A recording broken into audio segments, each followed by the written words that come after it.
परमेश्वर के साथ संबंध।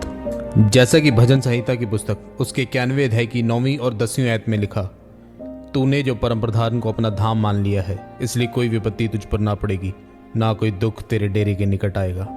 मेरे प्रियो, परमेश्वर कहते हैं कि तूने जो मुझको अपना धाम मान लिया है। धाम का इब्रानी मतलब होता है ओना, जिसका मतलब होता है कि जिस तरह पति और पत्नी इकट्ठे रहते हैं, परमेश्वर ने कहा अगर तू मेरे साथ इकट्ठा रहे और मुझे अपने परिवार का हिस्सा बना ले तो कोई विपत्ति तुझ पर ना पड़ेगी और ना कोई दुख तेरे डेरे के निकट आएगा।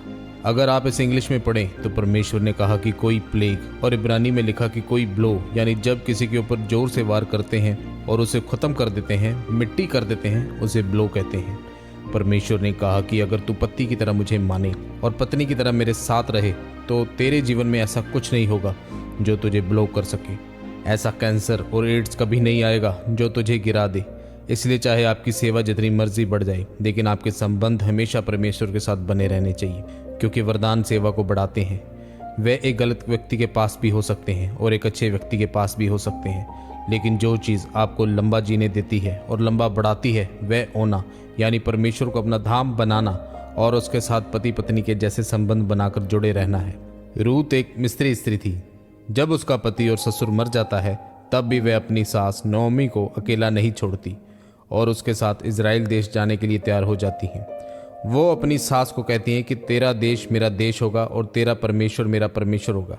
उसने कहा, मिस्र में तुझे दूसरा पति तो मिल जाएगा और सुख की वस्तुएं तो मिल जाएंगी, लेकिन यहोवा परमेश्वर नहीं मिलेगा, उसकी आराधना करनी नहीं मिलेगी। परमेश्वर के साथ ऐसे संबंधों के कारण परमेश्वर ने उसे दाऊद की दादी बनाया। परमेश्वर ने उसका घर बसाया और उसे यीशु मसीह की वंशावली में शामिल कर दिया। अगर ऐसा संबंध आपका परमेश्वर के साथ होगा तो परमेश्वर ने कहा कि कोई विपत्ति तुझ पर ना पड़ेगी।